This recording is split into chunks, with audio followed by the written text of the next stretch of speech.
Trouver l'origine du mot breul n'est pas simple. Comme souvent à Boulogne, différents mots ont fusionné. Il y a les brels et les breuls. C'est vrai que ça doit certainement faire beaucoup de confusion dans l'esprit des gens, ça, un breul et breil. Une brelle, c'est un cordage. Cela vient de l'ancien germanique bretil, qui signifie corde. Au XIIe siècle, en vieux français, brael signifie ceinture et dérive du mot bray. Breler, c'est fixer ou serrer le chargement d'une voiture au moyen de liens. Une carrette à breler, c'est une voiture à ridelle à 2 roues pour le transport des fourrages. Breler, c'est comprimer un chargement de fourrage au moyen d'une grosse corde tendue par torsion, à l'aide d'un bâton, appelée une brelle ou un brelot. Le brelage ou le brelage, c'est l'assemblage de sangles en toile ou en cuir qui permettait aux soldats de maintenir leurs munitions. Le brelage correspondait à un assemblage d'une ceinture et de bretelles. Dans le patois boulonnais, une brelle a encore parfois le sens de bâton. Une grande brelle, c'est une personne grande et mince. Oh, lui, il n'y a rien de brel. Fou. Qu'est-ce qu'il est maigre? Qu'est-ce qu'il est chétif? Oh, rien de brel aussi, là.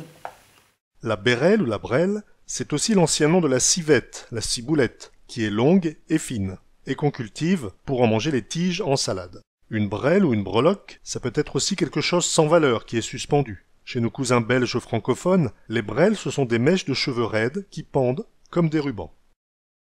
Les breuils, ou les brouailles, ce sont de petits éléments emmêlés ou mélangés. Cela a donné les termes brouillon et broussaille. Brouiller ou brailler le hareng, c'est le mélanger pour que le sel se répartisse bien sur tous les poissons. Alors brailler le hareng, c'était quand on sale le hareng, bon, il était étalé, et puis donc on l'étalait avec un lofet. Un lofet, c'est une pelle en bois, et là il y a quelqu'un qui jetait du sel au fur et à mesure, et avec la pelle en bois, on retourne le hareng, c'est le brailler, ça. Et puis après ça, il était mis dans les cuves à saler pendant un certain temps, quoi. Une brêlée ou une brelée, c'est un mélange de plantes fourragères pour les moutons. Mais pousse-toi de là dans tes brel. Il a tout mis en breul, il a tout mis en vrac, il a tout mis sens dessus-dessous.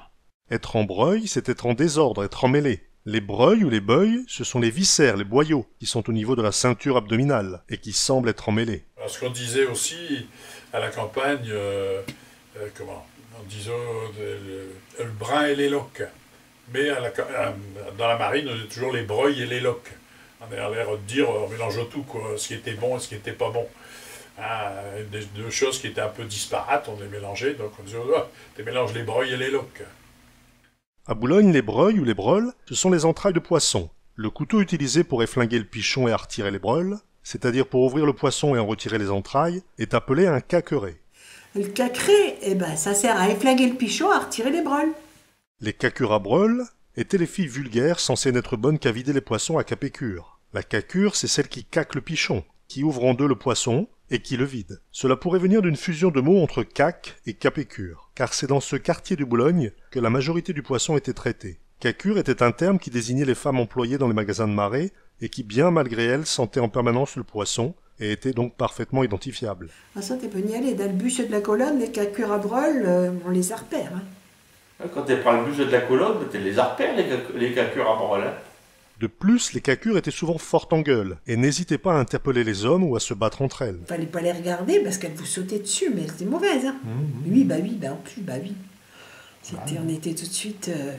il fallait vite tourner le tête et puis rien leur dire. Hein. Cacure à breuil est donc devenu un terme méprisant pour désigner ces jeunes femmes vulgaires dans leurs paroles ou dans leurs attitudes. Bon, il est pour des grillailles, il sort avec un cacure à breuil. À Boulogne, quand les odeurs remontent des égouts, on dit « Ça sent les breuils, c'est s'il met de pleuve. » Ça sent les breuils, il va pleuvoir. C'est des vins d'ouest.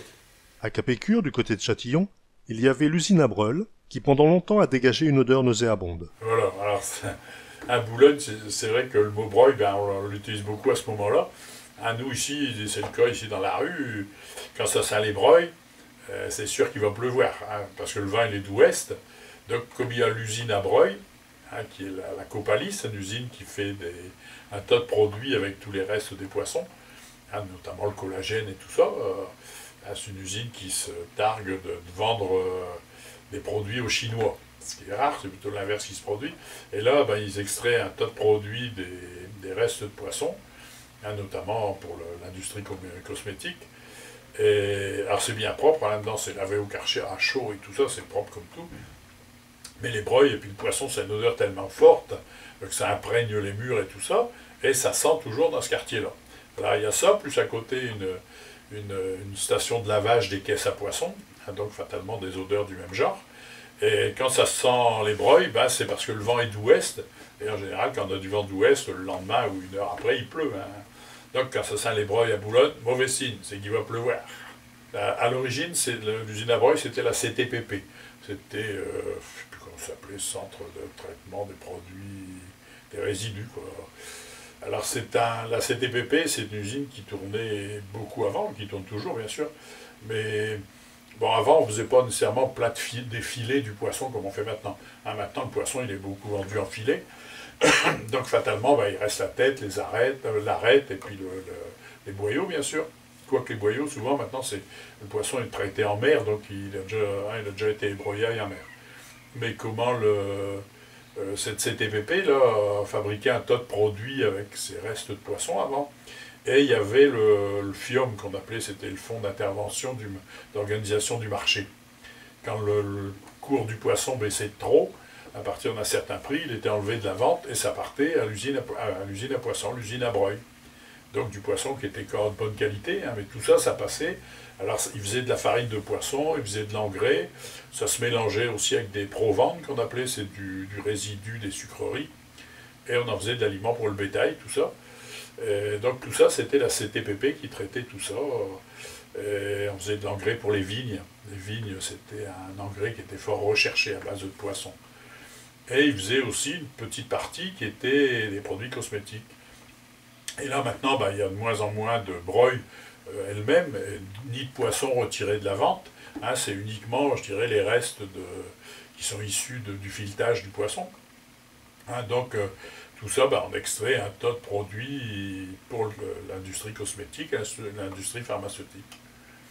Donc ça serait tendance à sentir moins, parce que ben, c'est traité au fur et à mesure, alors qu'auparavant c'était quelquefois stocké un certain temps, compte tenu qu'il y avait des volumes importants, c'était stocké un certain temps, quoi. Alors ça sentait aussi parce qu'il y avait des cuves où tout ça c'était cuit, hein, c'est résidus de poisson, et ça, ben, la fumée, tout ça, fatalement, ça sentait. Hein, donc l'usine à broye, fort réputée à Boulogne, fort connue, surtout par l'odeur qu'elle dégageait les jours qui précédaient les jours de pluie. Oh, ça sent l'usine à brûle. Oh, tu peux y aller, il va pleuvoir. Les brôles, ce sont les déchets de poisson et par extension les déchets tout court. De quelqu'un à qui on ne peut pas faire confiance, on dit Et ça ne penche à brûle. c'est un pourri. Il a le ventre rempli de pourriture. Lui, non. Lui, ça ne penche à brûle. Pour faire taire quelqu'un qui parle trop, on lui lance des brôles pour boucher de gueule. Tais-toi, fiche le camp, va te faire voir ailleurs. Voilà des brôles pour te faire taire. C'est tout ce que tu mérites. Oui, des brûles pour être gueulety. Oh, oui, des brûles pour boucher de gueule, têteux.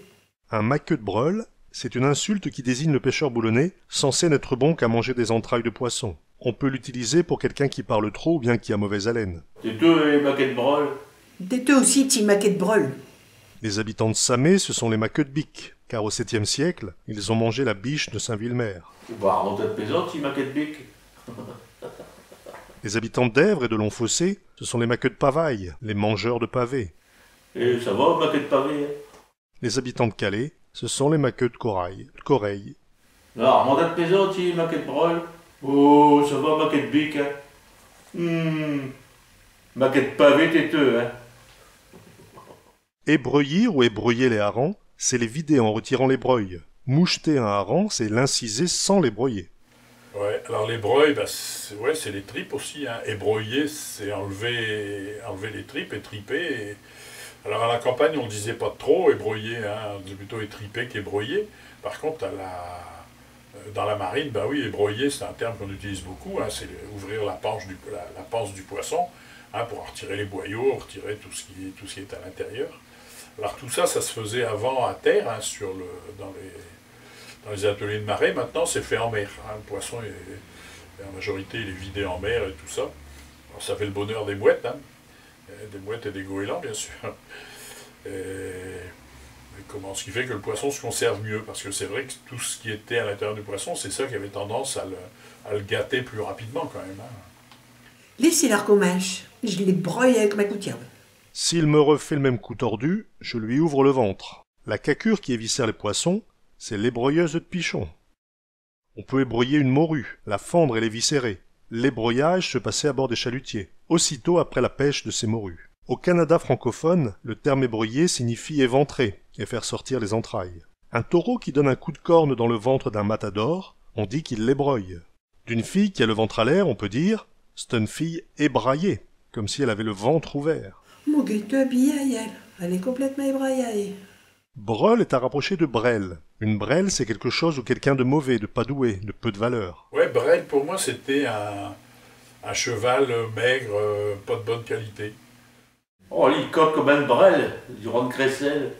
Il compte comme une brelle. Les brels, ce sont aussi les cartes sans valeur d'un jeu de cartes. Hier, j'ai joué à le belote, et je n'ai eu que des brels toute la soirée. Roustille, ouais, quelquefois disait. Oh, bah hier, j'ai joué aux cartes et j'ai rien gagné avec des brels. J'ai joué à cartes hier au soir, au lieu à le belote. J'ai eu que des brels tout le soirée. Rien, j'ai rien vu. On utilise le mot brel pour rabaisser quelqu'un. Ouais, bah ta fille, il a peut-être des jujutes, mais au foot, c'est un vrai brel, hein. Ta fille est peut-être intelligente, mais au foot, c'est une vraie brelle. Et toi, ma queue de brel.